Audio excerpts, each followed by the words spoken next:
इस वीडियो में दोस्तों हम बात करने वाले हैं इंग्लिश के पार्ट बी का थर्ड यूनिट जिसका नाम है टीचिंग स्ट्रेटजीज एंड स्किल्स यानी कि शिक्षण रणनीतियां और कौशल। इस यूनिट के दोस्तों सभी इंपॉर्टेंट टॉपिक्स पर इस वीडियो में बात करेंगे, तो ये वीडियो आपको कंप्लीट देखना है। और हमारे चैनल लोक में स्टडीज पर अगर आप पहली बार आ रहे हैं तो चैनल को सब्सक्राइब भी कर देना है।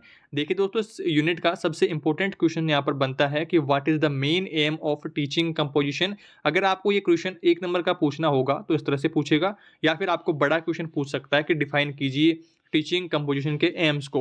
तो वो हम यहाँ पर देखिए पहले एक नंबर वाला देखते हैं यहाँ पर, और फिर आगे हम बात करेंगे इसके जो अगर आपको कंप्लीट 3-4 नंबर का अगर ये क्वेश्चन पूछ ले तो उसमें आपको किस तरह से डिफाइन करना है। तो यहाँ पर देखिए, अगर आपको एक नंबर का क्वेश्चन ये पूछता है कि what is the main M of teaching composition यानी कि शिक्षण रचना का मुख्य उद्देश्य क्या है, तो इसमें आपको लिखना है to encourage students to express their thoughts. Students को प्रोत्साहित करना अपने विचारों को व्यक्त करने के लिए। तो इस तरह से आपको इसका आंसर देना है अगर आपको ये एक नंबर का पूछता है। आगे हम दोस्तों बात करेंगे कि आपको अगर कंप्लीट क्वेश्चन पूछ ले 3-4 नंबर का कि आपको एक्सप्लेन कीजिए, डिफाइन कीजिए टीचिंग कंपोजिशन के एम्स को, तो वो आगे हम बात करेंगे कि क्या क्या आपको लिखना है। उससे पहले दोस्तों हम बात करते हैं कुछ और इंपॉर्टेंट क्वेश्चंस की। तो यहाँ पर देखिए आप नीचे एक और इंपॉर्टेंट क्वेश्चन देख पा रहे हैं कि how can rhymes help to practise speaking. आपकी बोलने की जो स्किल्स हैं उनको ठीक करने के लिए राइम्स यानी कि आपकी कविताएं किस प्रकार से मदद करती है, तो उनके बारे में हम बात करते हैं। तो यहाँ पर आपको इसका आंसर लिखना है कि rhymes can be of great use to help students to practise speaking English in the elementary level. प्राथमिक स्तर पर आपकी इंग्लिश बोलने में राइम्स काफ़ी मदद करती है। जब आप कोई आपके सामने कविता है इंग्लिश की तो उसे आप आसानी से सीख सकते हो जब आपके टीचर आपको गा करके पढ़ाते हैं। आगे दोस्तों बढ़ते हैं। Rhymes are fun. राइम्स एक मज़ेदार तरीके से सीखना होता है। When children repeat a rhyme after the teacher. Teacher के बताने के बाद जब बच्चे रिपीट करते हैं राइम कविता को, they start speaking a foreign language. वो दूसरे देश की लैंग्वेज, फॉरेन लैंग्वेज आसानी से सीखना, आसानी से बोलना स्टार्ट कर देते हैं राइम्स के माध्यम से। आगे दोस्तों बात करते हैं सिंगिंग राइम्स इन ग्रुप। जब आप सिंगिंग करते हो, जब आप गाते हो राइम्स को, कविताओं को इन ग्रुप में, ये हेल्प करती है आपके little one to get rid of the preliminary shyness यानी कि आपकी जो शर्म है उसको दूर करने में काफ़ी आपकी मदद करती है। आगे बढ़ते हैं। Further working with their friends. आप जब काम करते हो अपने दोस्तों के साथ तो उसमें भी आपकी काफ़ी मदद रहती है। सेल्फ कॉन्फिडेंस आपका डेवलप होता है in students to try to use the language in speaking later, जो कि बोलने में काफ़ी आपकी सहायता करती है। Rhymes are useful for developing other language skills and sub skills. Rhymes जो होती है कविता के माध्यम से सीखना, आपकी किसी दूसरी लैंग्वेज को अगर आप सीख रहे हैं तो वो काफ़ी मददगार रहता है। आप आसानी से दूसरी लैंग्वेज सीख पाते हो और उसकी स्किल्स और उसकी सब स्किल्स, उसके कौशल उपकौशल आदि भी सीख पाते हो। Young childrens love to sing. Young बच्चों को गाने बहुत पसंद होते हैं। क्लैप राइमिंग, राइमिंग कविताएं पसंद होती है। प्ले विथ वर्ड्स, वर्ड्स के शब्दों के साथ खेलना उन्हें पसंद आता है। तो वो आसानी से दूसरी जो फॉरेन लैंग्वेज है उसको आसानी से सीख पाते हैं गानों के माध्यम से, कविताओं के माध्यम से। These fun activities help childrens notice the sounds they hear and are making. जो साउंड्स जो होते हैं उनको ठीक पकड़ने के लिए, ठीक सुनने के लिए कविताएं और ये सॉन्ग जो होते हैं वो काफ़ी मददगार रहते हैं और आसानी से फ़न के माध्यम से बच्चे उनको नोटिस कर लेते हैं और आसानी से सीख जाते हैं। तो इस तरह से आपको इसका आंसर देना है। आगे बढ़ते हैं दोस्तों। अगला इंपॉर्टेंट क्वेश्चन है आपका। आपको इस तरह से भी दोस्तों क्वेश्चन पूछ सकता है 18 में, 16 में, 2-3 बार दोस्तों ये प्रश्न आया हुआ है। कंप्लीट आपको क्वेश्चन पूछ सकता है कि select for rhymes song for primary classes and right. आपको प्राइमरी क्लासेस के छोटी कक्षाओं के राइम्स को लिखना है। 4 राइम्स को, 4 राइम्स आपको लिखनी है। तो ये क्वेश्चन दोस्तों कई बार परीक्षा में आया है, तो इसको आपको थोड़ा सा ध्यान से देख लेना है। आपको 4 कविताओं के बारे में पूछ रहा है इंग्लिश में, है ना। तो यहाँ पर हम बात करेंगे। फर्स्ट आपकी राइम है baa black sheep. Baa baa black sheep, have you any wool? Yes sir there bags full. One for my master, one for my dame, but one for the little boy who lives down the lane. तो इस तरह से आपको ये first कविता यहाँ पर हो गई है राइम। सेकंड की बात करते हैं। Pussycat. Pussycat pussycat where have you been? I have been to London to seen the queen. Pussycat pussycat what did you do there? I frightened a little mouse under her chair. Second हो गई यहाँ पर। Third की बात करते हैं। I can see left, I can see right, hello to you, hello to you. I look at the ground, I look at the sky, fly of little bird, good bye good bye. तो ये third हो गई यहाँ पर। आगे बढ़ते हैं। Twinkle twinkle little star, how I wonder what you are, up about the world so high like a diamond in the sky. तो ये दोस्तों 4 जो राइम्स है आपकी, इनको आपको याद कर लेना है। इनके अलावा भी कोई और याद कर पाते हैं तो ये आपके लिए बढ़िया रहेगा। आपको कम से कम 5 आपको याद कर लेनी है, ताकि एक अगर आप क्वेश्चन में कुछ पूछ ले तो फिर आप 4 अगर आपको पूछे या 3 पूछे या 2 पूछे तो आप आसानी से उसमें लिख पाओ। आगे बढ़ते हैं दोस्तों। अगला आपका इंपॉर्टेंट क्वेश्चन है, write about the uses of charts. Charts दोस्तों आपने कई बार देखे होंगे, चार्ट आपके मॉडल पेपर आदि भी होते हैं, चार्ट्स आपके जो कॉलेज वगैरह में नोटिस बोर्ड पर चिपकाए हुए होते हैं वो भी होते हैं। तो आप उनके बारे में अगर आपको पूछे कि चार्ट क्या होते हैं तो आप लिख पाएंगे आसानी से कि चार्ट होते हैं जिनमें हम इंपॉर्टेंट बातों को लिख करके, आप जो रंगीन पेपर, मोटा पेपर, इस तरह से लेकर के आप उस पर कुछ थॉट्स हम अपने लिख करके, आप जो नोटिस इंपॉर्टेंट कोई जानकारी है उसको लिख करके ब्लैक बोर्ड पर चिपका देते हो, तो वो वहाँ पर चार्ट रहता है। आगे बढ़ते हैं। देखिए इसमें हम बात करेंगे यूजेस को लेकर कि चार्ट के क्या उपयोग रहता है, ये इंपॉर्टेंट है यहाँ पर, है ना। आपको अगर चार्ट्स पूछ ले कि क्या होते हैं तो वो भी आपको कर देना है। फिर यहाँ पर आपको इसमें लिखना है, अगर आपको चार्ट के यूजेस पूछे तो आपको लिखना है, charts are the Hindi teaching aids, ये हिंदी के टीचिंग एड्स होते हैं। The teacher can proper the chart to present different structure drilling material etc, है ना। टीचर जब चार्ट के माध्यम से पढ़ाता है तो वो डिफरेंट स्ट्रक्चर उसकी होती है, आसानी से पढ़ा पाता है। सारा कुछ मटेरियल जो होता है ड्रिलिंग मटेरियल वो आसानी से प्रेजेंट कर पाता है स्टूडेंट्स के सामने, अगर वो स्ट्रक्चर वाइज सारा कुछ मामला रहेगा। आगे बढ़ते हैं। It can be written A drawn on thick coloured paper, यानी कि मोटे कलर हुए पेपर के ऊपर वो ड्रॉ लिखे हुए होते हैं। एंड कैन बी हैंग्ड और displayed by using any of the boards, यानी कि हैंग्ड यानी कि टंगे हुए रहते हैं, displayed by using any of boards यानी कि बोर्ड्स पर जो टंगे हुए रहते हैं विशेष सूचना के साथ में। चार्ट्स में बी रिजोर्टेड यानी कि सहारा होते हैं to achieve the same purpose, उद्देश्य को पूर्ण करने के लिए। Charts are specially useful in describing ongoing activity, जो हाल ही में जो एक्टिविटीज चल रही हैं उनके बारे में बताने के लिए स्पेशली जो चार्ट्स होते हैं वो उपयोगी रहते हैं। आपके कोई भी हाल ही में इवेंट वगैरह होने हैं तो आप उनका चार्ट बना करके ब्लैक बोर्ड पर चिपका दोगे, नोटिस बोर्ड पर चिपका दोगे। तो यहाँ पर आगे बढ़ते हैं। In the teaching of English, English की पढ़ाई में charts can be used for the following different purpose. Charts जो होते हैं वो फॉलोइंग नीचे जो दिए हुए हैं इन पर्पज, इन उद्देश्यों के लिए काम आते हैं। तो पहला है आपका क्रोनोलॉजिकल इवेंट्स, यानी कि कालानुक्रमिक घटनाओं के लिए। टू क्लासीफाई टॉपिक्स, टॉपिक्स को बताने के लिए। And to show relationship between word, शब्दों के बीच में संबंध बताने के लिए। वर्ड ग्रुप्स, ग्रुप्स के बीच में संबंध बताने के लिए। सेंटेंसेस के बीच में, और देयर स्ट्रक्चर एंड पैटर्न आदि के बारे में। और structure and their substitutions, substitution का मतलब होगा प्रतिस्थापन के लिए। आगे बढ़ते हैं। Teaching of grammar specially tenses verbs are describing by means of a flow chart, flow chart का यहाँ पर होगा प्रवाह चार्ट। और in teaching of poem, poem की टीचिंग के लिए by writing the poem on them, लिख करके उन्हें पढ़ाया जाएगा तो वो आसानी से सीख पाएंगे। In developing a story, story को डेवलप करने के लिए। इन कंडक्टिंग प्रोनाउंसिएशन ड्रिल, आपकी जो उच्चारण शक्ति है, उच्चारण की जो क्षमता है उसको बढ़ाने के लिए भी इसका यूज रहता है। टीचिंग पैराग्राफ कंपोजिशन, यानी कि आपकी शिक्षण रचना को प्रोत्साहित करने के लिए भी यह काम आता है। Meaning of difficult words, difficult जो वर्ड होते हैं, कठिन जो शब्द होते हैं उनके अर्थ बताने के लिए भी यह चार्ट काम आते हैं। तो इस तरह से दोस्तों आपके इसके यूजेस लिखने हैं। आगे बढ़ते हैं दोस्तों। अगला आपका इंपॉर्टेंट क्वेश्चन है, what are the aims of teaching composition, जो कि दोस्तों हमने पहला इंपॉर्टेंट क्वेश्चन देखा था। अगर आपको मेन एम पूछे तो आपको वो वाला लिखना है, और अगर आपको कंप्लीट पूछे कि व्हाट आर द एम्स तो यहाँ पर आपको ये लिखने हैं।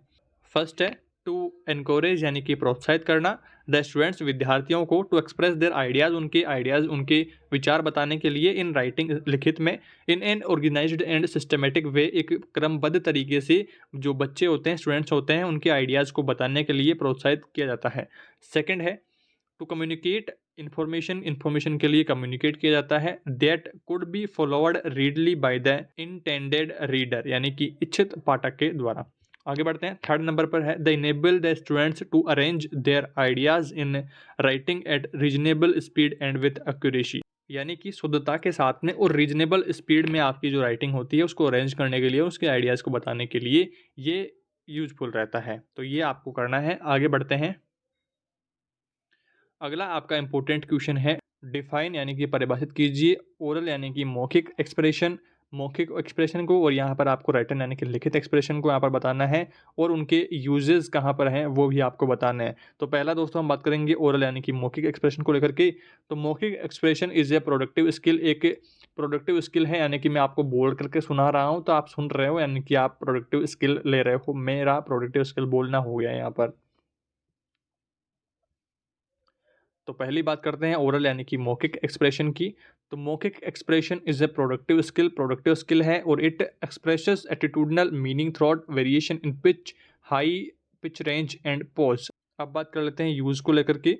तो ओरल एक्सप्रेशन यानी कि मौखिक एक्सप्रेशन आपका used to develop speaking skill, यानी कि आपकी बोलने की जो कौशल है उसको बढ़ाने का काम करता है। Through drills informal and formal talk, आपकी औपचारिक और अनौपचारिक जो बातें होती है उनमें काम आता है। नरेशन यानी कि वर्णन में काम आता है। रेशिएशन यानी कि आपके सस्वर पाठ में काम आता है और रोल प्ले में काम आता है। ईटीसी आपको इस तरह से उदाहरण देकर के बता देना है। आगे बढ़ते हैं, अब बात करते हैं written expression is also a productive skill. यह भी एक प्रोडक्टिव स्किल है। It reveals coordination between sounds and symbols, यानी कि इसका समन्वय रहता है साउंड्स के साथ में और सिंबल्स के साथ में। अगर मैं आपको कुछ बोल करके बता रहा हूँ और आपका जो सिंबल्स है वो अगर आपको ठीक नहीं पता होंगे तो आप उनको नहीं लिख पाएंगे। तो यही बात है। It is a creative art, यह एक क्रिएटिव आर्ट है। वेयर द राइटर पेंट्स, जहाँ पर राइटर जो होता है, जो लेखक होता है, वो अपना पेंट करता है, लिखता है। His own world of words, यानी कि उसकी जो शब्दों की दुनिया है उसमें से शब्दों को लिखता है जो वह सुनता है।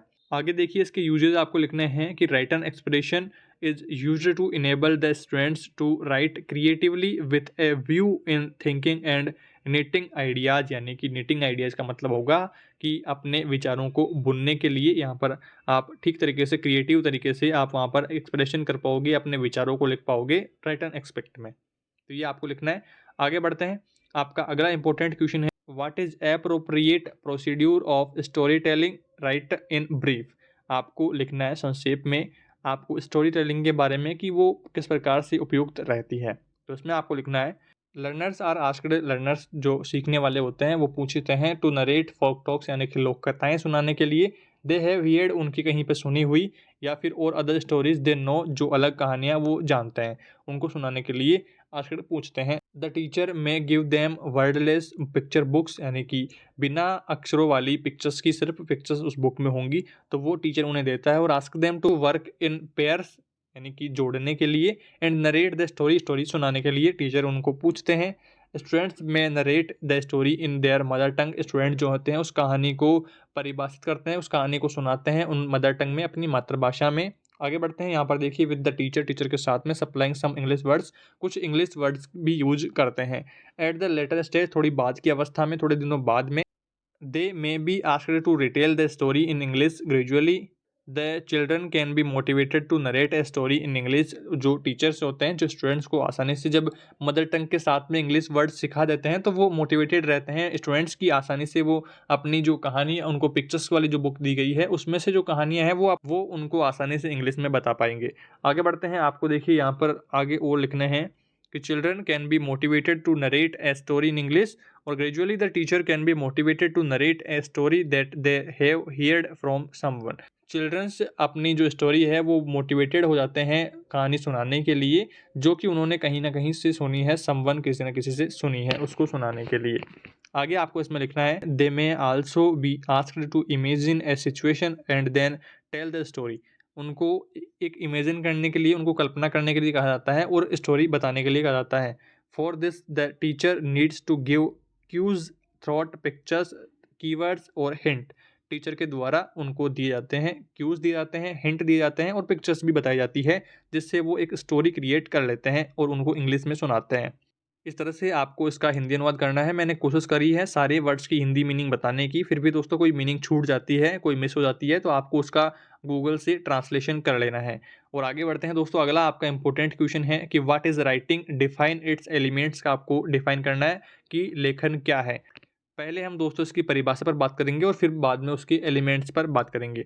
तो परिभाषा में दोस्तों आपको यहाँ पर लिखना है कि writing is one of the 4 linguistic skills, जो भाषा की 4 जो स्किल 4 कौशल होते हैं, उनमें से एक है। 4 कौशल आपको पता ही है एलएसआरडब्ल्यू, जो कि हमने पार्ट ए की फर्स्ट यूनिट, सेकंड यूनिट और थर्ड यूनिट में पढ़ा था। एलएसआरडब्ल्यू पूरा डिटेल में हमने पढ़ा था, तो वहाँ पर आपने ये सब चीज़ें सीख ली होंगी। It is a productive skill. आप कुछ भी जब लिख लेते हैं अपना कंटेंट, तो वो फिर आपका प्रोडक्ट हो जाता है। आप उसे कहीं न कहीं बाद में भी आप उसको यूज़ कर सकते हो।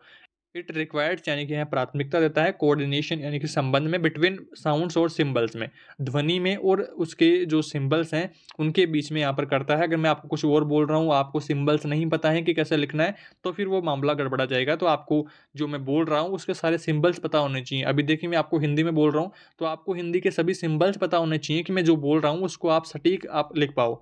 तो ये यहाँ पर बताया गया है। आगे बढ़ते हैं, इसके एलिमेंट्स की बात करते हैं। एलिमेंट्स में आपको देखिए इसका फर्स्ट एलिमेंट है collection. The learner collect facts. Learner जो है कलेक्ट करता है फैक्ट्स को, सिचुएशन को और ETC from different sources, from different sources यानी कि अलग अलग जगहों से। सेकेंड एलिमेंट है organising. The learner organise the above collected facts और पॉइंट्स को। थर्ड है डिस्क्रिप्शन यानी कि विवरण। The learner describe the organised facts points properly. ठीक तरीके से फैक्ट जो पॉइंट जो उन्होंने ढूंढे हैं अलग अलग सोर्सेज से, उनको आसानी से ऑर्गेनाइज, आसानी से मैनेज उनको लिख सके। एडिटिंग।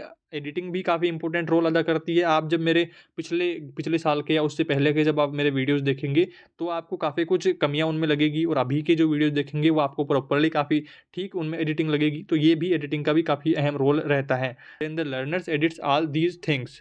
आगे देखिए पांचवा पॉइंट है revision and re writing. Revision करना, जो आपने लिखा है उसको ठीक तरीके से देखना, और री राइटिंग अगर कुछ गलतियां हो गई हैं तो उनको दोबारा से लिखना।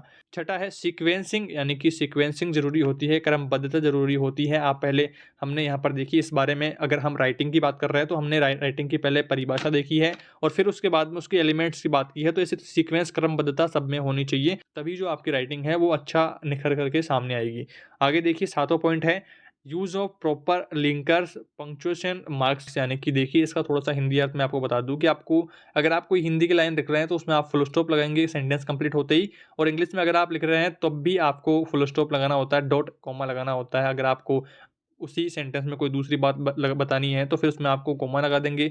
इस तरह से आपको इसका आंसर देना है। तो इस तरह से दोस्तों हमने इस यूनिट के सभी इंपॉर्टेंट टॉपिक्स पर बात कर ली है। आई होप आप ठीक तरीके से मेरी सारी बातें समझ चुके होंगे। फिर भी दोस्तों किसी मीनिंग का अर्थ आपको समझ में नहीं आता है या कोई वर्ड मेरे से एक्सप्लेन करना रह गया है, तो आप दोस्तों उसका गूगल से ट्रांसलेट करके याद कर लेंगे। इस वीडियो में दोस्तों इतना ही। जल्दी मिलेंगे अगले यूनिट के साथ। तब तक दोस्तों आप प्लेलिस्ट में विजिट करके इसके बाकी सारे जो यूनिट्स हैं वो भी आप देखें और अपनी तैयारी को मजबूत करें। Thanks for watching this video.